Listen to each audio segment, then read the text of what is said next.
Now, whether you agree with them or not, at least in the olden days, feminism was clear on where it stood, which was pro-women and against everything else. But today, the feminists are fighting each other, and they are more divided than ever. Birthing people, really? Come on. For a very long time now, people seem to have lost their minds. I don't give a shit about the scientific explanations. If they identify as a woman, get to compete in sports. It's very easy to fight back on trans issues. The science is on our side. Trans women should be housed in women's prisons. It doesn't make any sense, but nothing with gender ideology makes any sense. There isn't one person alive that believes that trans women are women. That's repulsive to me. You are repulsive to me. Today, the judges have said what we always believed to be the case, that women are protected. And I'm so sickened by this court ruling because it's women who voted for it. Jubilant. We are so relieved. Yeah, it's such a relief, and it's just so nice. Absolutely a victory for common sense. Feels like sanity is restored. And the fact that so many people seem to be celebrating. Disgusting and sickening. That you can't even see what you've done. Well, you can't be born in the wrong body. That's such a regressive idea. So I'm right about this, you're wrong about this. Deranged people who are very angry that we are basically interrupting their delusion. Yes, boys, a true civil war amongst the crazies, which was made 10 times worse by the recent UK Supreme Court ruling, which defined a woman as a biological female. The unanimous decision of this court is that the terms woman and sex in the Equality Act 2010 refer to a biological woman and biological sex. Wow, such a radical decision, right?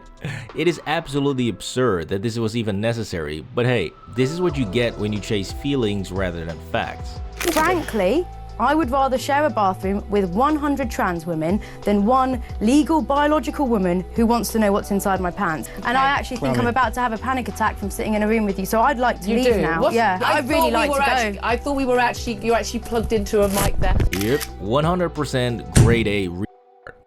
Anyways, what's truly funny about all of this madness is that I've never been in the camp that says remove women's right to vote, since I think that's perhaps going a bit too psycho. But I will say that by allowing women to vote and do whatever they want, they eventually chose to eliminate women altogether, which is just absolutely insane and funny as hell at the same time. Drew Barrymore got down on her knees. Do you want to know, ironically? And seemed to be praying at the transgender altar. It's just infuriating. Real feminism would not be kneeling before a male in a Barbie costume. It's ridiculous. I couldn't agree more, because another thing that you're making me realize. So yeah, maybe women should have watched a bit more Spider-Man. Remember, with great power comes great responsibility. And a bit less Sex in the City. I'm loving it up to the point where the guy wants me to swallow. Well, that's really a judgment call. Some men just take it so personally if you don't. So that they would not have created this giant mess. Because let's not forget, the only reason why this is happening is because of women and not men. Like, as a cis woman myself, I've never felt unsafe around a trans woman, ever. My womanhood has never felt threatened by a trans woman. But I pride myself on incorporating what I hear from trans people. Straight guys never supported this trans nonsense, and the only reason why weak, pathetic male feminists are supporting this is because they think this is what women want. So this whole freak show, I use she, her pronouns, I'm not sir. Hey y'all, this is a tough one. Is 1000% of women's own making, and purely the result of women wanting to be so against common sense simply to piss off men. This is why it's so important for cisgender women to be trans allies and support trans women. What trans women represent is the possibility for womanhood to be as big and broad and free as we want it to be, which is exactly what Republicans hate. What the hell are you talking about? That makes absolutely zero sense. Please drop a like if you think that modern women are so brainwashed they will happily advocate for their own destruction, and comment down below what you think. Now all of this madness reminds me of the beautiful phrase, never interrupt your enemy when he's making a mistake. And yes, before you history nerds come at me, I know this is a bastardization of Napoleon's original quote, translated into English as, when the enemy is making a false move, we must take good care not to interrupt him. But it just sounds a lot less catchy, even though it's still equally true, since feminists are truly making a lot of mistakes lately. For starters, they are advocating for men in women's sports. If they identify as a woman, get to compete in sports. If that's not fair in the short term for a variety of little competitions, I don't give a shit. They are advocating for calling women birthing people and cervix havers. They start referring to women as birthing people, menstruators, uterus havers. They are advocating for men in women's prisons. These men that transferred in are predators. Several of them are offenders, and their motives are not to come live a harmonious life. And as a cherry on top, they do not believe that women should be free to choose whatever they want. But it reminds me a lot of choice feminism. This is why choice feminism is inherently flawed. Not at all an effective solution. And saying, well, if you just let each individual person do what they want, we're all going to be fine, which is nonsense. Just think about it. We've come full circle with feminism, haven't we? Because we started with let women be free to make their own choices and have their own money, to now stop these crazy bitches from doing what they want. Because while modern women were busy with being anti-man, anti-family, and fighting this imaginary patriarchy, they were actually facing real-world threats that they never even saw coming. I was very much in like an I hate Trump Twitter bubble. I didn't tweet, but I would read everything. So I completely missed that this was going on. Yeah, no sh**.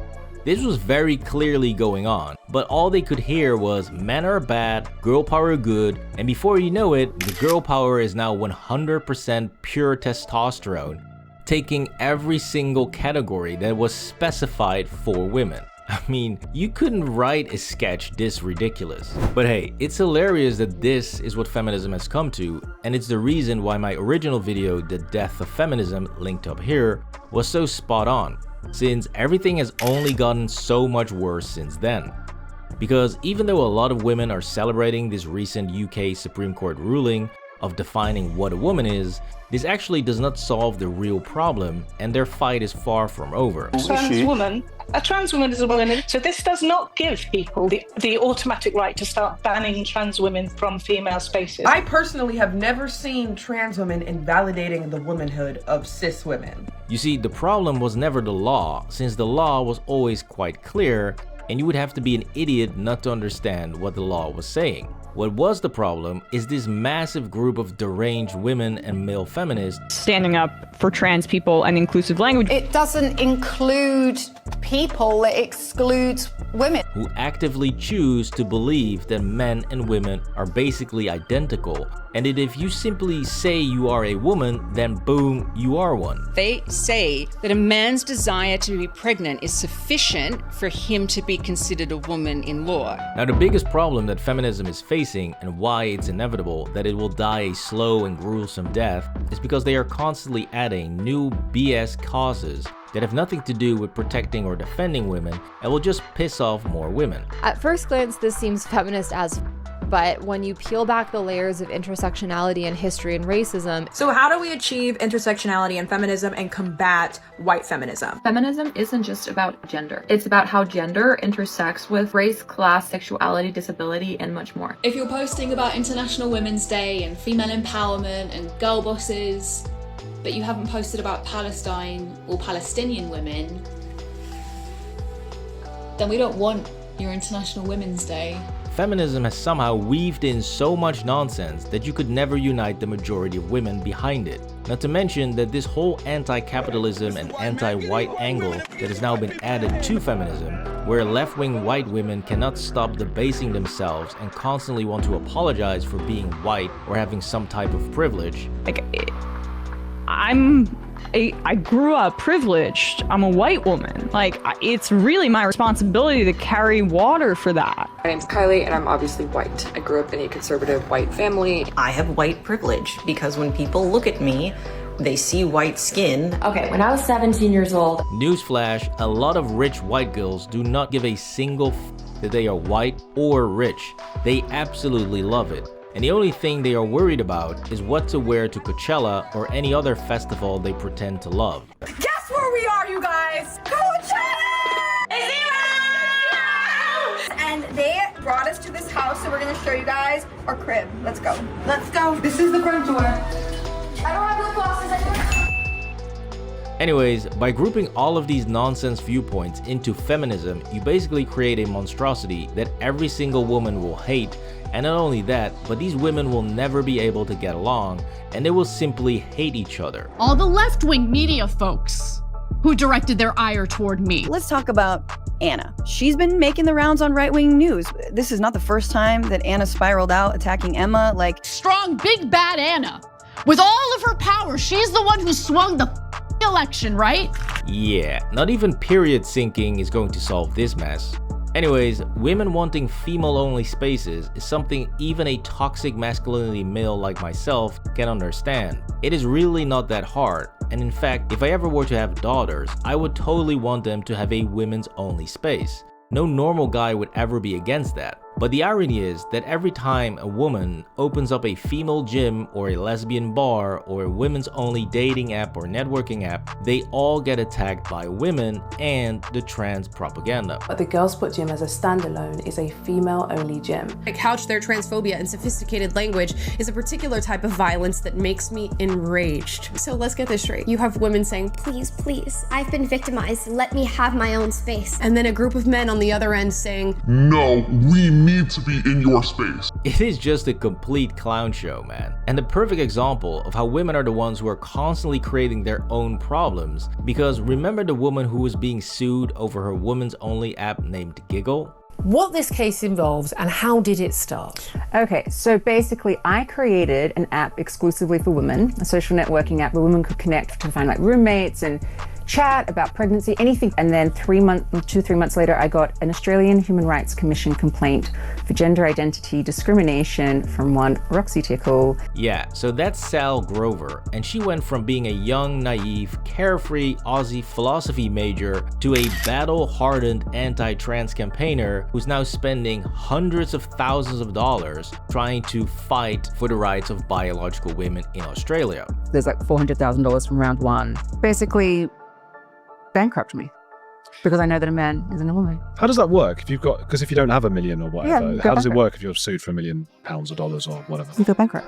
And she started doing this when she found out that she was basically effed over by the first female Prime Minister of Australia, who was supposed to be a feminist icon. And in so doing, I say to the Leader of the Opposition, I will not be lectured about sexism and misogyny by this man. I will not. Yeah, wonderful. That would have totally gotten my labia all riled up if I had any. But the problem with giving a speech like this is that it sounds great, but it means absolutely nothing if just a few years later you can't even answer a basic question. What is a woman?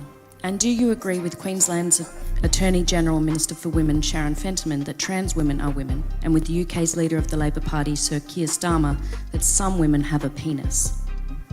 Look, I'm very happy to answer your question, but Now this bumbling idiot right here is Julia Gillard, and when she gave her anti-misogyny speech in Parliament, she was celebrated as the new leader of feminism worldwide. But the irony is that she actually allowed Australia to massively weaken the protections for women inscribed in law. The law was changed. So in 2013, what happened? We had our first female prime minister, and it's her government that did this, which just adds so much insult to injury. That's who we have to blame. You know, Julia Gillard, who everyone holds up as the feminist icon. Julia Gillard, the former Prime Minister of Australia, and we were all clapping her on, and there's a feminist. And what did she then do in 2013? Her government took out the definition of woman from the Sex Discrimination Act and put in gender identity into it, which made the act completely muddled, leaving women in the situation that we currently are. Just classic feminism, right? Say a bunch of feel-good nonsense, yell about how men are bad, and then turn around and f women over raw. It is absolute perfection. One of the women in Lesbian Action Group, she phrased it so well. She said that, you know, she can get married now, but she can't go to a lesbian event to meet a spouse. It's fucking insanity here, right? Now, ironically, this all started when women started complaining about the traditional gentlemen's clubs in England and started demanding that they get with the times and allow women entry. We have to ask ourselves, what is the reason for the Garrick Club excluding women? I'm actually not opposed to male-only spaces for recreation at all. I think there has been a little bit of overreach there, and I think that men should be able to have I've changed my view on that men-only spaces. And if you force yourself in there, they're not necessarily going to include you in those discussions. Why do women want to get into male spaces? I've been thinking that reading this, I thought, who are these women and why do they want to be in there? To try and readdress a balance, because women are underrepresented in so many areas. See, once again, women are the ones who are initiating the dismantlement of sex-based spaces, claiming that men and women should not be separated, but now those same women are crying so hard about the very problem they created. Which just shows you how insanely short-sighted and childish their argument was to begin with.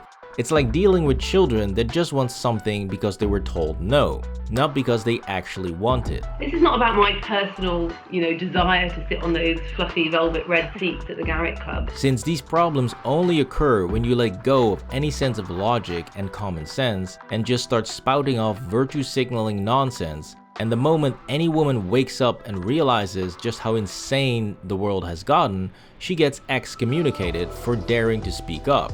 I mean, I was sexually assaulted by a homeless guy. It wasn't just that had happened to me, it was the reaction I received from a faction of the left because they felt that was stigmatizing the homeless community. I mean, just imagine, you tell your left-wing feminist buddies that you were just assaulted by two homeless dudes, and their first priority is to not stigmatize the homeless. In some cases, the criminals are actually the victims, and the victims are the criminals. Like, it's insane. And I don't know how big this faction is, but they're loud enough to push me away completely. That is absolutely insane. And it shows you that these people were never actually about empathy or protecting women. They just used that to further their own twisted agenda.